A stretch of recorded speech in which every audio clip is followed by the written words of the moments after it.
as tecnologias da informação e comunicação nas culturas populares, e eu vou falar rapidamente como nós construímos a metodologia para dar conta desse objeto.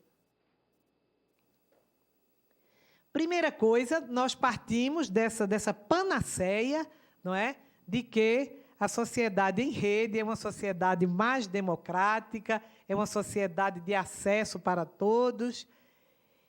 E nós fomos procurar nos egressos, nos jovens egressos de programas de inclusão digital, governamentais e não governamentais, porque tivemos do governo do Estado,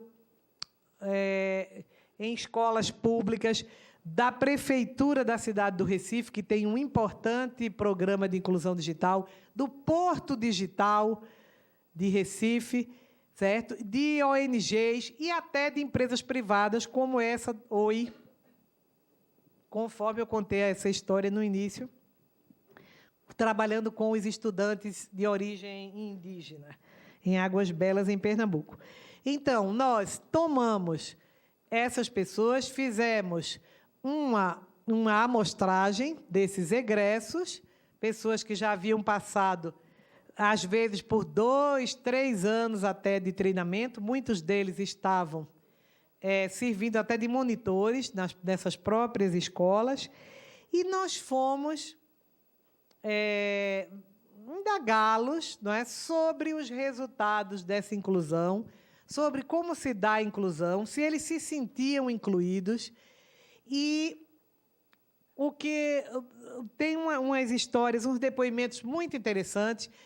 Não é? Uma das perguntas era se ele se sentia, se ele era incluído socialmente, assim, aleatoriamente, até para saber o que eles diziam, porque o discurso desses programas de inclusão digital é todos que produzem a inclusão social. Agora nós estamos incluídos socialmente. A gente agora já entra na internet, já estamos fazendo até um blog, fazendo isso, fazendo aquilo. Me diga uma coisa, você trabalha, você usa no seu trabalho as informações que você recebeu, o treinamento? Você ganha dinheiro com isso? Já estou ganhando dinheiro. Foi um desses egressos até do Porto Digital. O que é que você faz?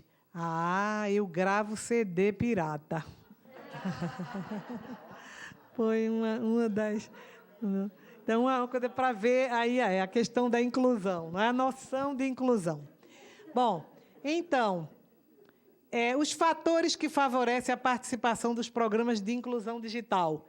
Incentivo da família e da escola. Então, tem uns depoimentos assim muito comoventes, não é, de pessoas, de mães, de família que tiraram, que o filho trabalhava para ajudá-la, mas que ela tira do trabalho e faz ele passar por essa experiência, né, de inclusão digital.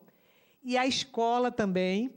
Aliás, pessoalmente, eu passei a só acreditar em programas de inclusão digital se for linkado, vinculado às escolas.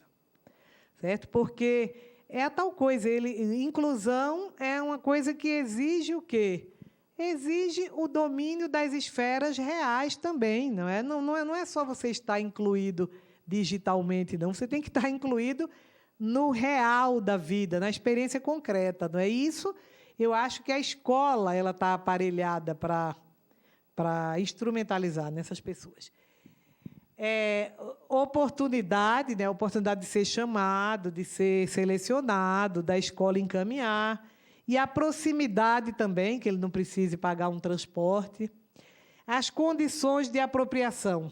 Eles têm, em geral, acesso precário à internet, porque, em casa, raramente eles têm computador próprio.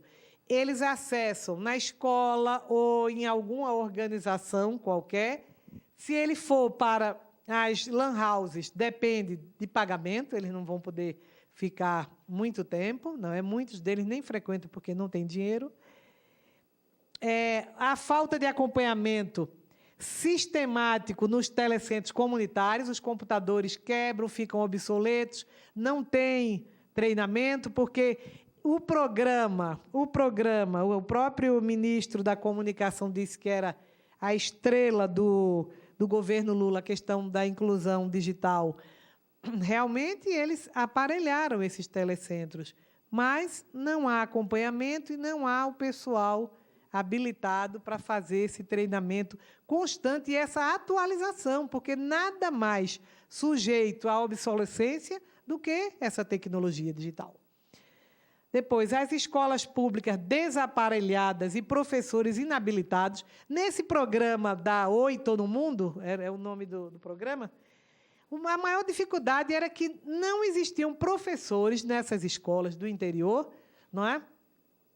Habilitados a, por exemplo, serem treinados para alimentar um blog no qual ele se comunicasse com os alunos, né? Seria uma experiência assim, bem interessante, que era a proposta da Oi, mas que não teve muito sucesso por conta da precariedade na formação dos próprios professores. Não é? As lan houses, já falei, elas realmente são elementos de acesso, mas ela tem a dificuldade do dinheiro, né? de pagamento. Bom, depois, as apropriações. A ênfase absoluta no lazer, jogos, não é? Nos jogos, os sites e redes como MSN e Orkut e correio eletrônico, são, assim, os usos mais frequentes. Depois, os impactos da inclusão digital. Mesmo que eles não cheguem a um estágio de inclusão social, digamos assim, mas esses programas têm servido para aumentar a autoestima, não é? Um sentimento de pertencimento e integração social, porque eu pertenço a esse grupo, eu estou integrado, muitos deles fazem até exercício de vídeo digital, não é? De vídeos digitais, e aquisição de novas habilidades. De qualquer maneira, eles são treinados em offline mesmo, né? Quer dizer, aprendem a trabalhar no Word, no Excel e tal, quer dizer, que são ferramentas que vão servir para eles no mercado de trabalho. Adiante, querida. Agora, os limites.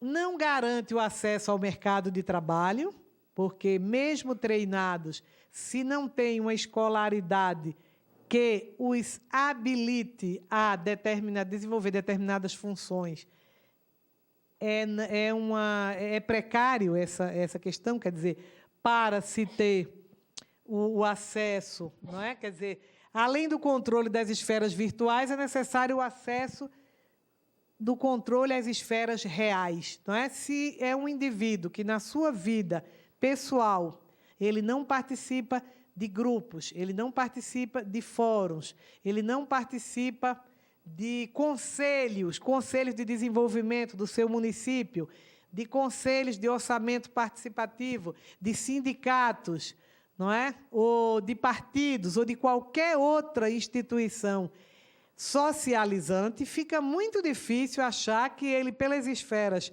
virtuais apenas, eles vão chegar a serem cidadãos incluídos socialmente, não é? Então, duas condições se apresentam, que é a educação a longo termo. Essa é realmente indispensável, porque essa inclusão digital ela tem que vir acompanhada, não é, dessa prerrogativa de acesso às ferramentas de como se mover, se mexer, trabalhar, compreender o mundo e atuar no mundo em que vive, não é? E cada vez mais a exigência é a polivalência, não é? É o cidadão que se forma, sai da universidade porque fez o mestrado em comunicação e práticas de consumo, vai trabalhar numa organização, esse cidadão é chamado a quê? A saber negociar parcerias, saber captar recursos, não é, para determinadas atividades, não é, parcerias entre organizações diversas, que é um desafio muito grande, não é? Compreender a lógica da gestão dos processos comunicacionais igualmente, não é? Eu estava contando hoje, durante o almoço, que eu tenho um filho que ele trabalha na Embraer, mora aqui em São José dos Campos. E ele é engenheiro aeronáutico, certo? E foi contratado para isso. Só que ele faz isso, mas ele é solicitado. Agora mesmo ele estava fazendo um curso sobre o luxo, sobre o consumo, o que é que eles estão produzindo aeronaves para os grandes executivos do mundo, e eles têm que compreender quais são os itens que esses legacy vão ter que serem equipados para agradar ao Marajá da Índia, para o rei da rainha da Inglaterra, para compreenderam, quer dizer, isso, então, isso é a polivalência, não é? Que é o mundo real que está conduzindo essas pessoas, sem falar no domínio mesmo dessa cibercultura que cada vez mais invade a nossa vida. Só para lembrar vocês, mais uma vez, tecnologia, cultura, comunicação, experimenta resolver um probleminha no balcão do aeroporto com a Gol, por exemplo. Você não consegue, eles te remetem para a internet, certo? Impossível, impossível. E nem atendem telefone, certo? Nem atendem telefone. Quer dizer, se você não navega na internet, esqueça comprar bilhete aéreo na Gol, porque realmente nem adquiriu os seus créditos, né, nesses programas de milhagem, também não. Tudo lhe remete. Você está ali, face a face com o funcionário, mas ele diz, não, ele te remete para o mundo virtual. Olha a cultura, gente, se instalando aí, não é? Bom, e, por último, o esforço de construção de uma ciberdemocracia. Esse esforço de construção, ele está sendo levado a sério por alguns governantes. Eu vi uma experiência no Canadá muito interessante de ciberdemocracia, porque a ciberdemocracia não é apenas o governo instalar nas diversas repartições públicas, não é? Uma espécie de ouvidoria para você reclamar ou você dar sugestão. Isso não é ciberdemocracia. Ciberdemocracia tem que garantir, além do acesso às diversas instâncias, tem que garantir também o acesso horizontal desses cidadãos em fóruns, em outras plataformas, digamos, que os cidadãos possam exercer essa democracia direta, não é? Possam influenciar nas políticas de governo. Então, eu estava lendo aqui que o Barack Obama, ele colocou no seu... durante a campanha, eu estava vendo, parece que é no Le Monde Diplomatique, criticando que o Barack Obama ele colocou no mundo, não é, durante a campanha, ele prometeu, não é, defensor da comunicação livre e distribuída durante a disputa que o levou à Casa Branca. Entretanto, ele, no seu programa final, ele não contemplou essa ciberdemocracia. Aí, o que aconteceu?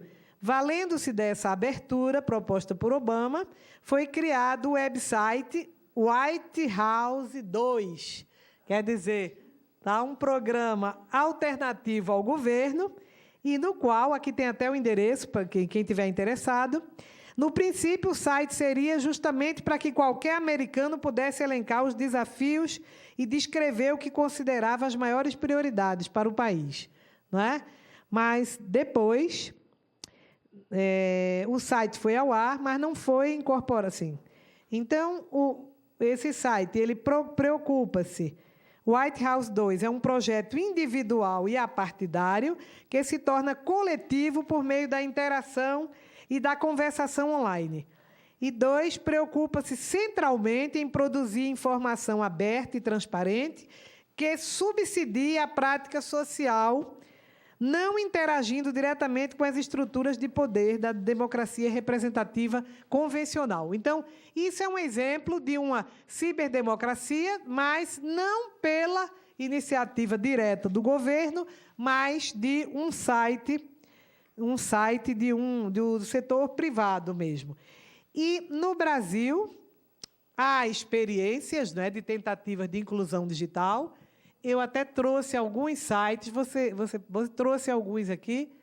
Quem quiser, quem tiver interesse, né, democracia digital no Brasil, todos esses sites que tentam, não é, representar um espaço no qual se possa exercer uma democracia, uma ciberdemocracia.